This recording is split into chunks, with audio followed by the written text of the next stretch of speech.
first 2 rounds. I thought I won the first 2 rounds. You know, his pressure wasn't anything, you know, out of the ordinary that I'd had before. I wasn't never in any trouble. You know, he was a very good puncher when he went 1, 2, and then 3. You know, he was good like that. His jab was quite good when he let it go. But apart from that, I was never in any trouble the whole time, the whole fight. Never in any trouble. So he was a very good fighter. You know, I don't believe he could time me when I was feinting and using my feints and using my rhythm and my length and my boxing ability. He couldn't work me out. Josh, to piggyback on that, over those first 4 or 5 rounds, Ben had said, you know, discipline and patience was the key. So you were able to set things up and sort of draw him in and keep that gap short. Yeah. How difficult was it, just in terms of your mental game, to sort of just hold off until you could? It was quite easy. It was quite easy. It was quite easy to keep the distance and keep boxing him. I actually could have made that fight a little bit easier, you know, if I kept a little bit more disciplined.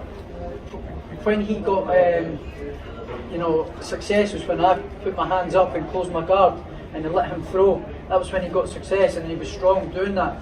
It would have been a harder fight if I had decided to stand and trade with him.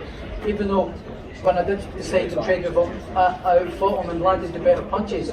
But that would have been a much harder fight. But I really do believe I could have made that fight a little bit easier if I just kept disciplined a little bit more. Not only did you fully unify the division, you came to America, beat up Mexican in America. Do you feel like, I mean, you played the mind games to the team, I mean, do you feel like you are a special fighter? Is that why you're so, it seems like you're overcome? No, I'm just so determined, and my will to win is second to none. I'm so determined, my will to win and my desire to win. You know, I did everything right this week. On the lead up to the fight this week, the plan was to get inside Ramirez's head and use his aggression against him, and that's what I did. It worked perfectly all week. You know, I didn't mean any disrespect by anything. It was all just to get inside his head, and it worked. You know, and it's proved it in that fight. You know, I walked him into some good shots. Yeah, you're obviously supposed to protect yourself at all times, and you not do that in the 6th round. Did you see something before that led you to think that was? Sorry, what was that? When you hit him in the 6th round with the uppercut, yeah. when they broke you, did you see something before that let you know that was going to be available to you? Well, I knew that he was going to try for the left hook to the body or the right hook up to the head. You know, the big wide hook. He's very good at that. So he left the cell open, he pitched his head down, and I took a little step back and hit him with the uppercut. I actually think the referee gave him too much time. He gave him too much time. That should have been a fight over.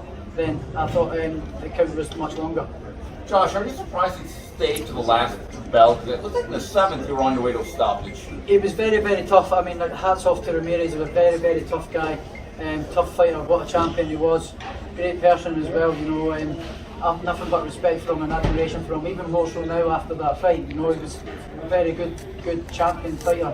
I hurt him a couple of times, and after I put him down, all the fight was on my terms, and I just stood and boxed him, and he didn't know what to do. Josh, when you talked about potentially being able to get the stoppage, you came into the middle of the ring instead of being in the neutral corner there. Do you feel like if you had stayed in the neutral corner, you might have been able to finish him because, you know, Bayless wouldn't have pushed you back like he had done, and you would have had a little more time?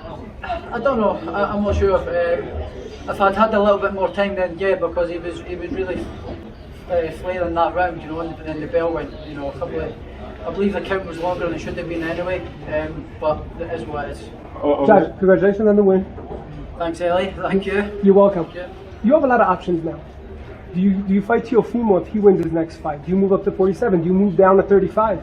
I don't know. We'll see what comes my way. You know, I'm not going to be short of options of what's happening now. You know, every fight's going to be huge. You know, every fight's going to be big fights now. So I'm not going to be short of options.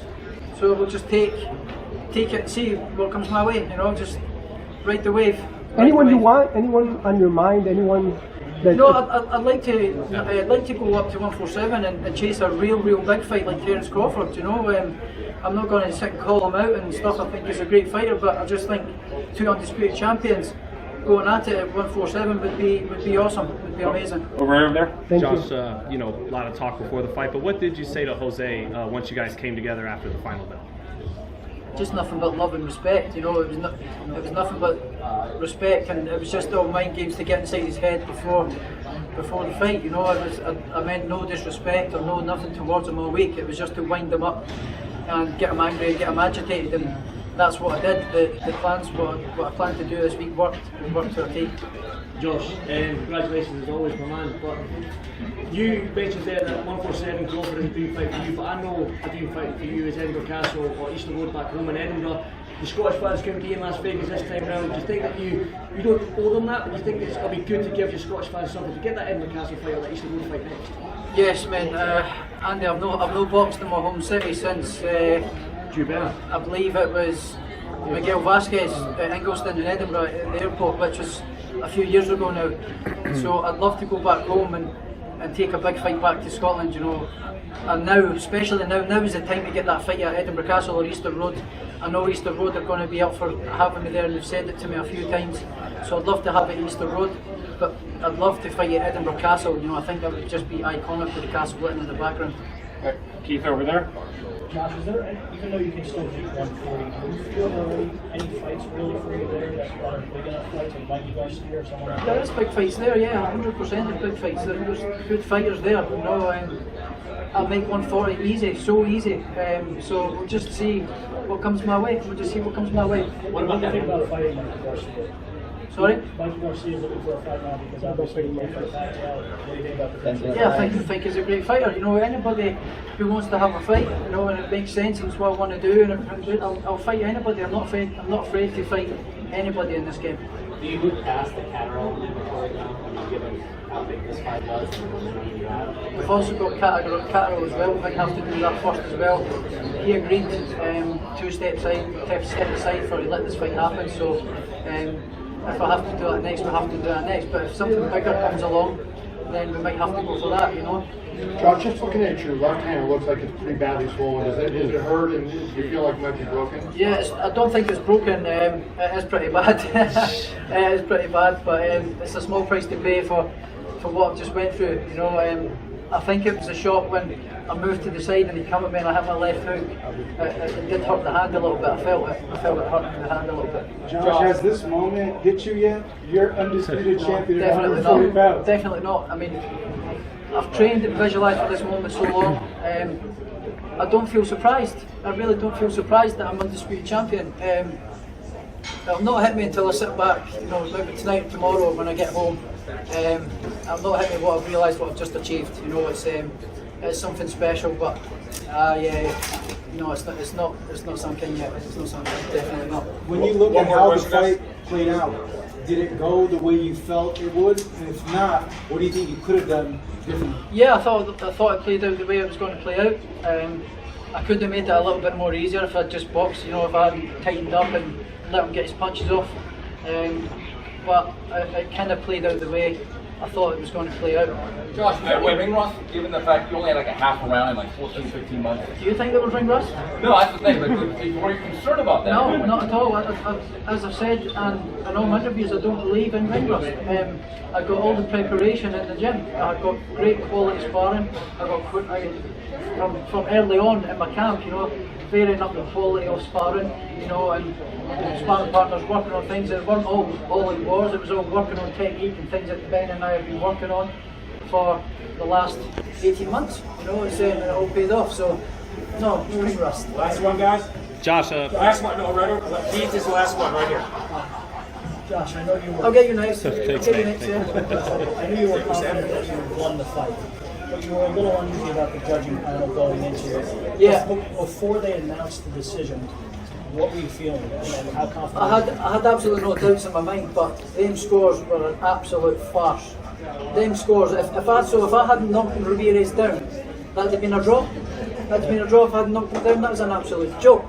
You know, I knew they were going to try that. I knew, but I didn't make too much. I kind of made a little complaint to my advisors, but I said I don't want to complain too much because I might rub them up the wrong way. And again, you know, if I hadn't knocked Ramirez down there, it'd have been a draw, which is an absolute disgrace. But I did say it doesn't matter what the judges is. I've no doubt I was the clear winner in that fight. Over there. And Josh, before you get out of here and enjoy the night, I know that Teofimo Lopez and his father both believed you would win this fight, and they would like that fight in the future. Any message to Teofimo Lopez? None at all. He's got to take care of some business at lightweight first. He's got to take care of what he's doing and actually become undisputed champion at lightweight first. He's a great fighter, I believe. I think he's a great fighter, great talent, but he's got some stuff to do at lightweight. But we'll just wait and see and take as it comes. We'll just wait and see what comes my way. Thanks, Josh. Thank you. World Boxing Super Series winner, now undisputed. Hall of Fame, you just cemented it. I feel you have a strong argument, but now what's next in terms of legacy for you? What do you feel you can do to build on that? I don't know. I really don't know. Like I said before this fight, I still don't feel like I've reached my full potential. I still feel I've got more to do, more things to achieve, more things to do. Yeah, I could happily retire tonight and say that's me done. Boxing, thank you very much. I've set out and ticked all the boxes. I've won the jackpot in boxing now. I've done the whole thing, but the desire in here and to do more, to keep fighting, to keep proving until I feel I've reached it. Right, I've done what I don't think I can do any better. I'm going to keep going and going and going. I'm hungry for more all the time. How do you celebrate this win now? I don't know, but I'm going to go out with my mates, Maggie, Golden, Chris, my team, they're all over there. We're going to go out and have a good laugh. My friends and families, my friends, my family, my fans couldn't come over, but we're going to go and have a good night and we're going to have a good celebration, yeah, for sure. Congratulations. Congrats, Josh. Thank you very much. Thank you, guys. Thank you.